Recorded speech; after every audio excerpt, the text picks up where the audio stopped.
일본인들에게 예를 차리지 말라. 아첨하는 약자로 오해받기 쉽고 그러면 밟아버리려 든다. 일본인에게는 곤배상을 차리지 말라. 그들에게는 곤배상이 없고 마음의 여유도 없고 상대의 성의를 받아들이기보다 자신의 힘을 상차림에서 저울질한다.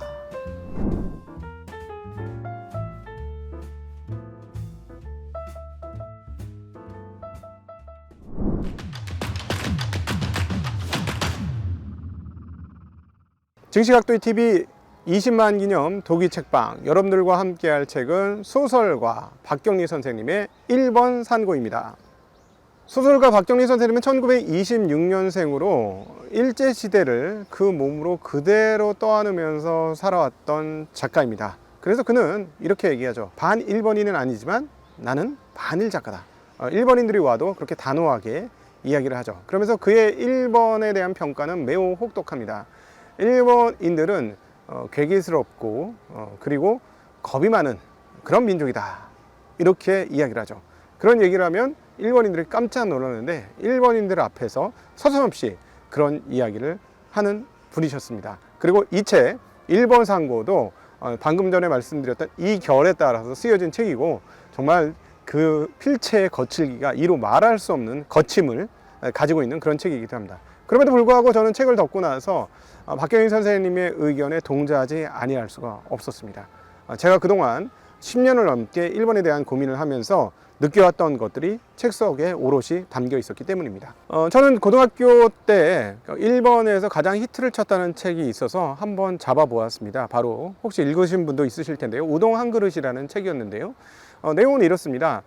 우동집을 운영하는 사람들이 있었는데요. 연말이 되면 새 모자가 그 우동집에 찾아옵니다. 아주 허루숙하고 가난한 옷차림의 새 모자였는데, 오면 3명이 와서 우동 한 그릇을 시킵니다.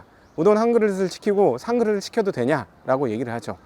그래서 그 우동집 주인이 그렇게 매일 한 그릇을 주되 그 사정을 살펴서 국수 한 덩어리 반을 넣어주는 그런 일을 하죠. 근데 그런 흐름들이 한 해뿐만 아니라 그 다음에, 그리고 또 그 다음에도 계속되었습니다. 그래서 오히려 그 우동집 주인들은 연말이 오기를 기다리면서 그 자리를 아예 예약석으로 정해놓고 그 사람들 오기를 기다립니다. 그러니까 그들에게 작은 성의를 보여주는 것으로 인생의 만족을 느끼는 것이죠. 물론 그렇게 흘러가다가 한 10년간 그들이 오지 않습니다.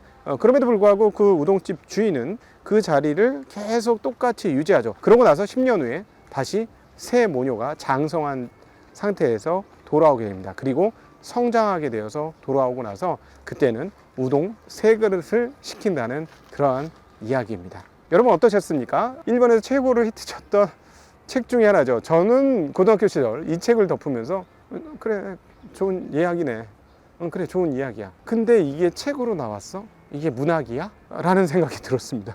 그리고 또 하나, 영화 철도원이라는 영화도 있습니다. 보신 분들 꽤 많을 텐데요. 그것도 일본에서 굉장히 대단한 히트를 쳤던 그러한 영화죠. 그러니까 내용은 간단합니다.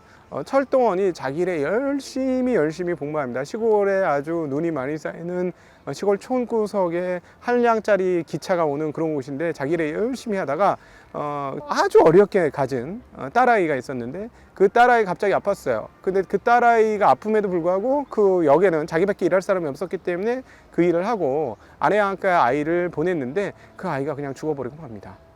그럼에도 불구하고 슬프지만 계속 똑같이 일을 해요. 그러다가 나이를 먹고 아내도 죽고 없는, 그리고 또 퇴직을 앞두는 어느 시점에 그 딸의 혼령이 찾아옵니다. 어렸을 때, 조금 컸을 때, 더 컸을 때, 이렇게 해서 찾아와서 그 아빠를 이해해주는 장면을 보여주죠. 그런 아련한 이야기입니다. 그런데 말입니다, 한국에서 만들어내는 어떤 영화라고 하면 우리는 그 안에 어떤 숨어있는 함축적 의미라든가 메시지라든가 이런 것들이 많이 있지 않습니까? 그러니까 예를 들자면 최근에 봉준호 감독의 기생충이라든가 박찬욱 감독의 헤어질 결심, 이런 영화에서도 보면 정말로 많은 뉘앙스와 의미와 생각거리들을 남겨놓지 않습니까? 근데 일본의 이제 작품들이라든가 이런 것들은 생각할 거는 없고 재밌는 이야기네, 이런 생각을 정말 많이 하게 했어요. 그리고 또 조금 다른 결론은 이런 것들이 있었죠. 어떤 결이냐면 바로 센과 치히로의 모험 이런 데에서 보면 음산하고 괴기스러운 어떤 느낌? 그래서 사실 저는 센가치히로를 보다가 중간에 껐고요. 한참 나중에 일본에서 아주 유명한 애니메이션이니까 한번 꼭 좀 봐야 되겠다 해가지고 다시 켜서 봤던 그런 경험이 있습니다. 그런데 그럼에도 불구하고 내용을 공부하고 봤음에도 불구하고 뭔가 조금 신기하고 이상하다 하는 것을 떨쳐버릴 수가 없었죠. 근데 도대체 일본의 문화는 왜 이럴까? 항상 궁금증을 가지고 있어 왔었습니다. 근데 이 부분에 대해서 아주 통쾌하고 명확하게 설명을 해준 책이 오늘 박경윤 선생님이 쓰신, 여러분에게 소개해드린 바로 일본 산구라는 책인데요. 박경윤 선생님은 일본인들이 이러한 태도를 가지게 된 이유는 아주 그들이 가지고 있는 근원적 한계 때문이다. 즉 가치관의 한계 때문에 그렇게밖에 생각할 수 없게 되었다라는 이야기를 하고 있습니다.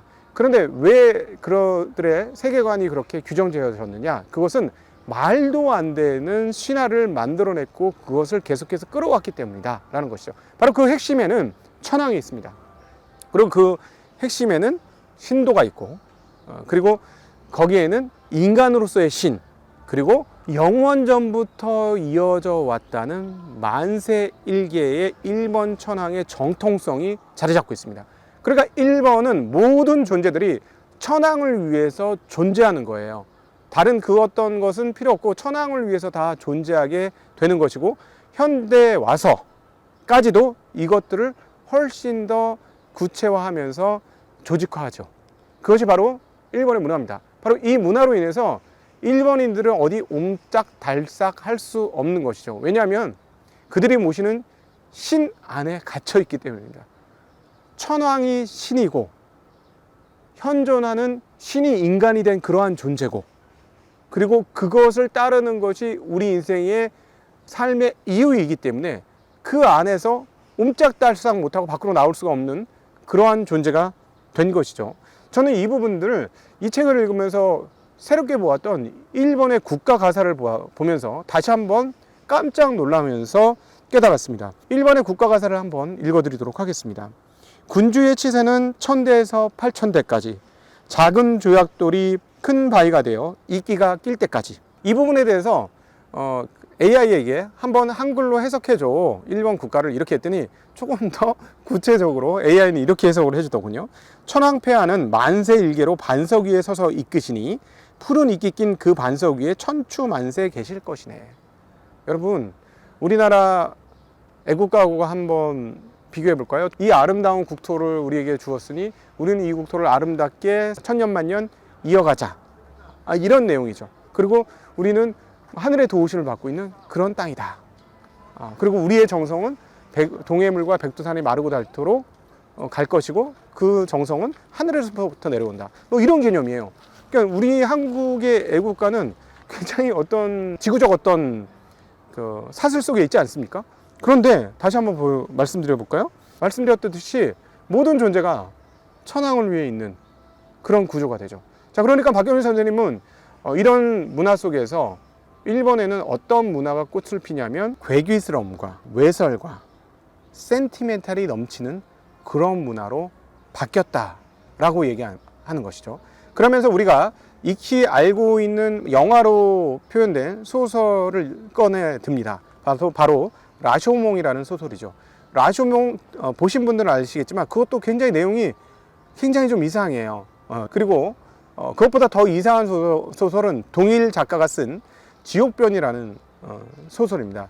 저는 직접 읽어보지는 못했는데 박경윤 선생님이 그 내용을 서술해 주셨어요. 한번 간단하게 살펴보면 어떤 그 성주가 화가에게 그림을 그리라고 지시를 합니다. 그러니까 그 화가는 그 멋진 그림, 그냥 정말 평생에 남는 일생일대의 그림을 그리려면 사람을 봉양해야 된다고 합니다.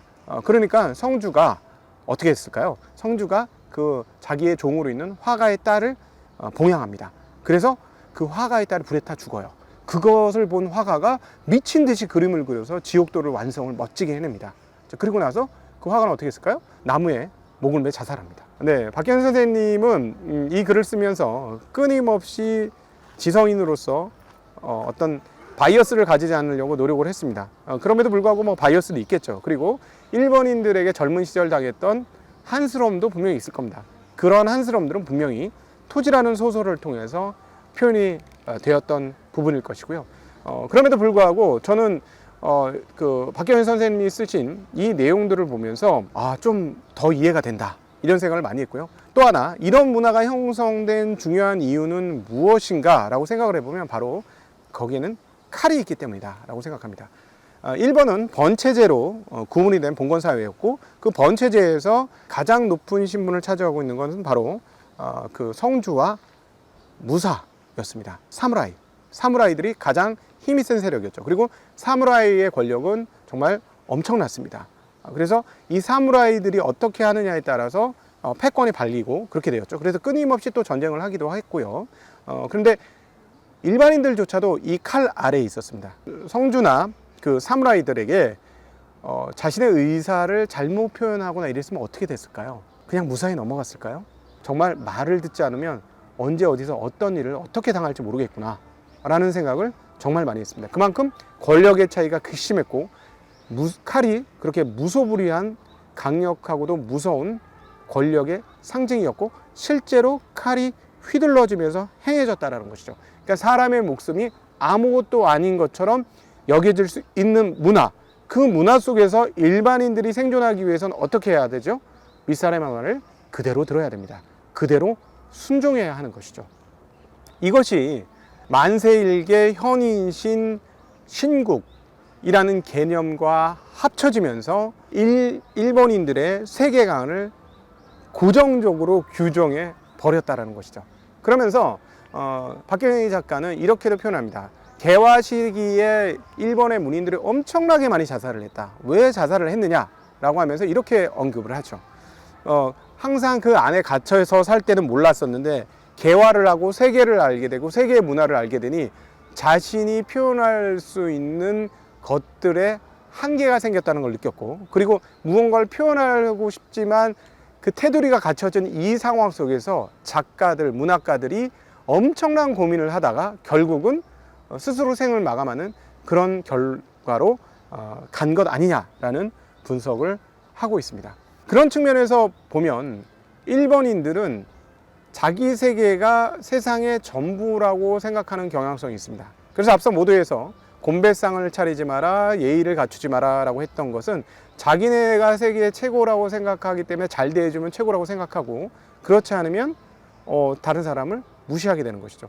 그러나 일본인들의 전형적인 성향은 무엇이냐면은 강한 사람에게는 약하고 약한 사람에게 강하는 그런 모습을 보인다라는 겁니다. 그리고 앞과 뒤가 조금 다른 그런 문화도 보여주는 것이죠. 이런 문화들이 신도의 한 분파에서 언급하는 내용들을 보면 또한 구체화됩니다. 뭐라고 얘기하냐면요, 일본은 만국의 종주국이고 후지산은 지구를 진수한다 라고 얘기합니다. 놀랍지 않습니까? 이런 얘기가 통용된다는 것 자체가 대단하지 않습니까? 한국 사람들은 한국이 세상에서 최고고 한국의 백두산에 의해서 세계가 만들어졌다, 이런 이야기를 할 수 있는 상상이나 할 수 있을까요? 상상이 안 되는 얘기 아닙니까? 일본에서는 이런 얘기를 한다는 것이죠. 왜냐하면 그들의 만세일계, 만년 전부터 내려온 천황이 세계 유일의 그 왕이자 신이고, 그 신을 따르는 것이 인생에서 가장 값어치 있는 것으로 배웠기 때문에 당연히 그렇게 생각할 수 있다는 것이죠. 오늘 여러분들과 함께 우리 증시각도기 TV 20만 기념으로 함께 했던 독일책방은 일본에 대한 이야기를 나누어 보았습니다. 20만 동안 키워주신 모든 분들께 진심으로 감사드리고, 저희는 한국 사람으로서 소통을 하면서 서로 간에 의지하면서 이렇게 함께 자라가는 그런 채널이 된 것에 대해서 굉장히 감사하게 생각합니다. 그리고 일본인에게보다는 상당히 강한 우리라는 인식이 깔려있는 한국에 태어난 것이 저는 오히려 일본 공부를 하면서 얼마나 다행인가, 이런 생각을 해봅니다. 그리고 이제 더 이상 우리가 일본에 대해서 문화적이거나 경제적으로 컴플렉스를 가질 필요가 없다. 우리가 일본에게 뒤졌던 것은 잠시 잠깐뿐이었다. 5,000년 역사 속에 잠시 잠깐뿐이었다 라는 생각을 하게 됩니다. 독일책방이었습니다. 안녕.